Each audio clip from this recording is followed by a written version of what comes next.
कर्नाटक में विधानसभा चुनाव के नतीजे आ गए हैं। कर्नाटक में कांग्रेस को प्रचंड बहुमत मिला है। कांग्रेस ने 135 सीटों पर जीत दर्ज की है, तो वहीं बीजेपी 66 सीट ही जीत पाई है और इसके साथ ही जेडीएस ने 19 सीटों पर जीत दर्ज की है, तो 4 सीट अन्य के खाते में। कर्नाटक में मिली जीत से कांग्रेस नेता गदगद है। दिल्ली से लेकर बेंगलुरु तक कांग्रेस कार्यकर्ताओं का जोश आई है। आज कर्नाटक कांग्रेस दल की बैठक होगी, जिसमें सीएम के नाम का ऐलान किया जाएगा। कर्नाटक विधानसभा चुनाव में कांग्रेस ने जीत दर्ज की है। अब कांग्रेस पार्टी के सामने सीएम चुनना बड़ी चुनौती है। कांग्रेस ने सीएम का चेहरा तय करने के लिए कांग्रेस विधायक दल की बैठक बुलाई है। आज शाम 6:05 पर बेंगलुरु में ये बैठक होगी। बैठक में विधायक दल का नया नेता चुना जाएगा। कांग्रेस में मुख्यमंत्री पद के लिए सिद्धारमैया और डीके शिवकुमार प्रबल दावेदार हैं। कर्नाटक चुनाव में कांग्रेस को पूर्ण बहुमत मिलने के बाद राहुल गांधी ने दिल्ली में कांग्रेस दफ्तर पर पत्रकारों से बात की। उन्होंने जीत का श्रेय कर्नाटक की जनता और कार्यकर्ताओं को दिया और कर्नाटक की जनता और वहां के नेताओं को धन्यवाद दिया। इस दौरान उन्होंने बीजेपी पर तंज भी कसा। एक तरफ क्रोनी कैपिटलिस्ट की ताकत थी, दूसरी तरफ गरीब जनता की शक्ति थी और शक्ति ने ताकत को हरा दिया।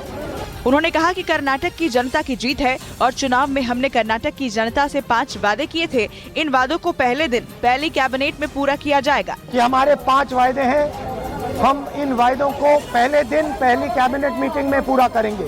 कर्नाटक में विधानसभा चुनाव में कांग्रेस ने 136 सीटों पर जीत दर्ज की, वहीं बीजेपी 65 सीट ही जीत पाई, जबकि जेडीएस ने 19 सीटों पर जीत दर्ज की।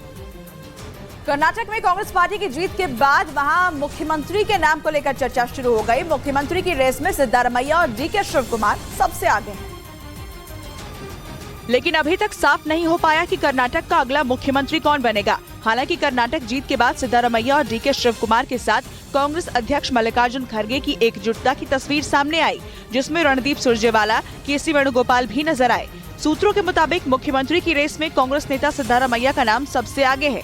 हालांकि डीके शिवकुमार भी सीएम बनने की इच्छा जाहिर कर चुके हैं, लेकिन कांग्रेस विधायक दल की बैठक के बाद विधायकों की राय और आलाकमान की मुहर के बाद ही अंतिम फैसला होगा। लेकिन इसी बीच कर्नाटक के पूर्व मुख्यमंत्री सिद्धारमैया के बेटे यतीन्द्र सिद्धारमैया ने अपने पिता के सीएम बनने पर दावा ठोक दिया और कहा कि उनके पिता ने अपना सब कुछ पार्टी के लिए समर्पित कर दिया, तो अगर वो सीएम बनते हैं तो मुझे बहुत खुशी होगी।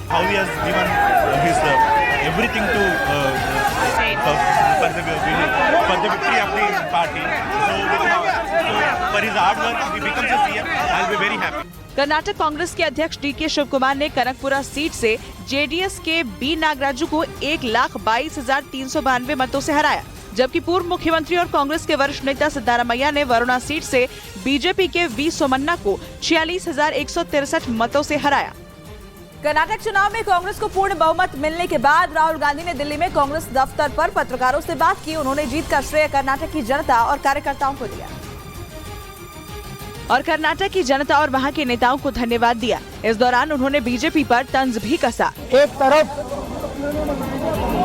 क्रोनी कैपिटलिस्ट की ताकत थी, दूसरी तरफ गरीब जनता की शक्ति थी और शक्ति ने ताकत को हरा दिया।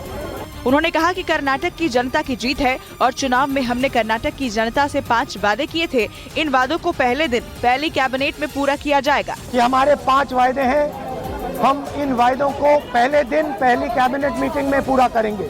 कर्नाटक में विधानसभा चुनाव में कांग्रेस ने 136 सीटों पर जीत दर्ज की, वहीं बीजेपी 65 सीट ही जीत पाई, जबकि जेडीएस ने 19 सीटों पर जीत दर्ज की। और उधर राहुल गांधी को पीएम उम्मीदवार बनाने पर प्रियंका गांधी ने जवाब दिया। सूत्रों के मुताबिक कर्नाटक चुनाव में जीत मिलने के बाद कांग्रेस पार्टी में राहुल गांधी को प्रधानमंत्री उम्मीदवार बनाने की मांग उठने लगी और अगले साल होने वाले लोकसभा चुनाव में राहुल गांधी को पीएम उम्मीदवार बनाने की मांग वाले सवाल पर जवाब दिया। जनता के लिए हमें काम करना है और आगे जनता ही बताएगी क्या होगा। वहीं रॉबर्ट वाड्रा भी कांग्रेस की कर्नाटक विधानसभा चुनाव की जीत से खुश नजर आए। उन्होंने कहा कि लोग चाहते हैं प्रियंका गांधी चुनाव लड़े। वो चाहेंगे कि प्रियंका वहाँ से लड़े, चाहे यूपी हो या कहीं से पूरे देश भर से कहीं से लड़ सकते हैं। कर्नाटक में जीत के बाद उन्होंने कहा कि बदलाव का माहौल बन चुका है। आने वाले समय में राज्यों में होने वाले चुनाव में भी जीत दर्ज करेंगे। कर्नाटक विधानसभा चुनाव में बीजेपी की हार के बाद सीएम बसवराज बोम्मई ने अपना इस्तीफा दे दिया। उन्होंने राज्यपाल थावरचंद गहलोत को अपना इस्तीफा सौंपा।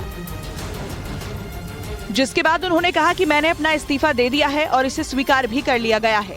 नतीजे आने के बाद मीडिया से बात करते हुए उन्होंने कहा कि हम परिणामों का विश्लेषण करेंगे और सभी स्तर पर अपनी कमियों में सुधार करेंगे। हमारी जो शुरुआत थी तैयारी का, वो कांग्रेस हमसे पहले किया था। उन्होंने दावा किया कि बीजेपी लोकसभा चुनाव में वापसी करेगी। बता दें कि कर्नाटक विधानसभा चुनाव में कांग्रेस ने 136 सीट हासिल की, वहीं बीजेपी को 65 सीटें मिली हैं।